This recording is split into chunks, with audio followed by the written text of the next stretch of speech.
Nagsisimula na ngayong araw ang paghahanap sa labi ng mga nawawalang sabongero na sinasabing itinapon sa Taal Lake. Kabilang sa grupo na tutulong sa operasyon ang ilang technical divers mula sa Philippine Navy. At may ulat on the spot si Chino Gaston. Chino? Rafi, Connie, patuloy na nakaantabay ang mga taga-media dito sa Talisay Fishport sa Batangas kung saan inaasang anumang oras ay sisimulan na ang paghahanap dito sa mga nawawalang sabongero dito nga sa Taal Lake. Madaling araw dumating sa Talisay Fishport ang mga kagamitan ng Philippine Coast Guard na gagamitin sa paghahanap ng mga labi sa lawa. Mga rubber boat at rigid hull inflatable boats at mga divers ng PCG ang dumating.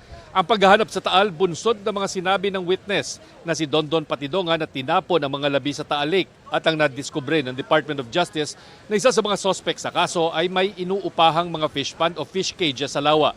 Hindi pa sinasabi kung saan matatagpuan ang sinasabing mga fish cages. May mga fish cages kasi na matatagpuan malapit lang sa dalampasigan ng mga bayan sa palibot ng lawa at meron din namang fish cage na naroon sa mismong Volcano Island kung saan naroon din ang crater ng bulkan. Pasado alas 10 ng umaga sinimulang ibinaba ng mga taga-PCG ang mga rubber boat sa lawa bilang paghahanda sa gagawing paghahanap at pagsisid kung kinakailangan. Dati nang sinabi ni DOJ Secretary Jesus Crispin Remulla na kasama sa maghahanap ng mga labi ng mga taga-Coast Guard ay at mga tauhan ng Mines and Geosciences Bureau ng DNR gamit ang kanilang mga sonar equipment.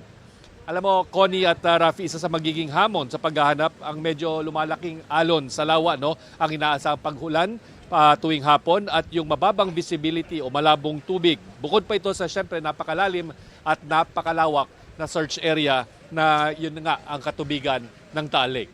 Rafi, Connie. Chino, bukod dun sa nabanggit mo na malalaking alon, ano pa ibang hamon para sa mga divers? Alam natin na very murky yung Taal Lake. Ikaw mismo, diver ka. Ano yung challenge para sa mga divers na magdadive sa ganito kalabong visibility, Chino?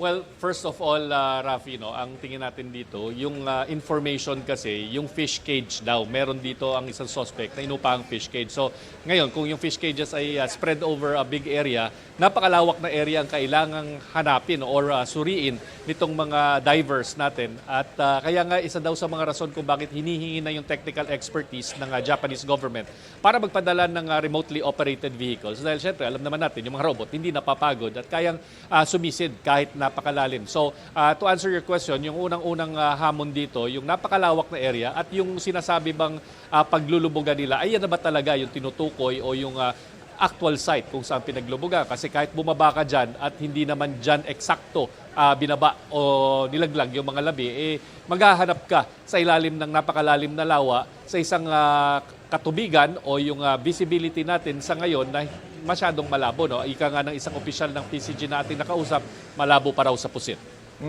At Chino, pinagbabawalan ba muna yung mga fish cage na makapag-operate o yung mga mangingisda na makapanghuli ng isda habang isinasagawa yung operasyon dyan? Alam mo, kausap natin yung mga ibang residente dito, no? Siyempre, nagtatanong tayo, may mga nakita ba kayo na mga ganong kahina-hinalang pagkilos nitong mga nakaraang taon, no? Na patungkol sa maaring may naghulog ng mga labi. Pero sinasabi nila, hindi naman nakaka-apekto sa ngayon itong mga ginagawang operations. So, nakikita natin, may mga bangka pa nga ako nakita kanina na dumaraan dito, no? Kasi hindi naman talaga affected yung buong Taal Lake. O at least yung mga fish cages malapit dito sa dalampasigan, dito sa gagawing search. Sa ngayon, hindi pa nga nagsisimulan yung search, pero may nakikita tayong mga bangka ngayon na pumupunta doon sa kanilang mga fish cages. At Chino, malinaw na ba kung ano yung magiging operasyon? Una-muna, sonar ba ang gagamitin? Gagamitan ba muna ng remotely operated vehicles bago mag-dive itong ating mga divers? So talagang hihintayin muna yung pawo ng impormasyon kung saan, at least yung general vicinity, kung saan pwedeng inihulog itong mga bangkay. Rafi, magsasagawa pa ng coordination meeting sa pangunguna ng Department of Justice, itong search team, no, maya-maya lamang o baka kasalukuyang ginagawa na ito, no, para i-direct yung search at i-focus sa isang area batay sa impormasyon na hindi pa rin natin hawak, no, or alam. Ang alam natin, wala pa yung remotely operated vehicles ng Japan dahil kamakailan lang ito'y naibigay yung request sa Japanese embassy para magpadala nga ng ROVs based doon sa mga search parameters na kakailanganin. Sa ngayon, hindi pa talaga malinaw kung saan gagawin. Gaya nga nabanggit natin sa report, pwede dito sa Dalampasigan or doon mismo sa likuran natin kung nakikita natin yung Volcano Island, may mga fish cages din kasi doon. So tayo nakaantabay lang kung saan sisimulan at kung most importantly ang tanong, makakalapit ba tayo doon?